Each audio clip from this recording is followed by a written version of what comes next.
Her mind aches as the unquenchable pain continuously beckons for air, just to breathe peace, to breathe out some type of release, to breathe hope.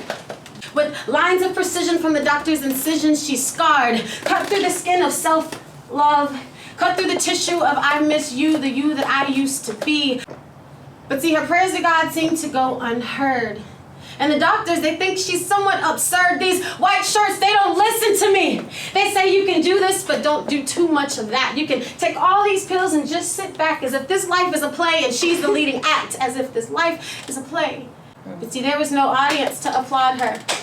In fact, her friends and family are too busy to call her. Her name must have been forgotten when God went through his faithful servants' roll call. Her voice, remember me.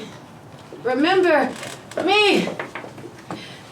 And in her disparity, a still small voice whispers her name. I remember you.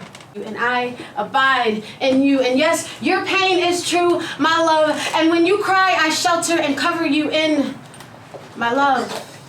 But see, when Peter was given a vision, he stood up and stepped out of the boat, because to choose life is the only antidote. And to choose life is the first rule that I wrote. Her face lifts to the heavens as grace lifts her arms in praise. Rich is the soil that she stands in, and her soul is exceedingly glad when that whisper of hope spoke her name. We are here today because I consider my knees to be a work of art. They are my masterpiece. In 2015, I had 3 surgeries. On March the 24th, 2015, I had total right knee replacement. Exactly 2 weeks later, I had right knee revision surgery because I did something the surgeon specifically told me not to do. I got my incision wet and it stopped healing. We suffer. So that is the purpose of these events, is to help us learn ways to heal ourselves physically, spiritually, and emotionally. I've done the cortisone shots, I've done visco supplementation, physical therapy, surgery, and more surgery. I had done it all, but I was still going back forth to the doctor. But it wasn't until later that I realized that I wanted him to fix my broken heart. Because here I was in my 30s, and I could barely walk across the room. So, talk to your doctor. Get you a support system, and talk to God.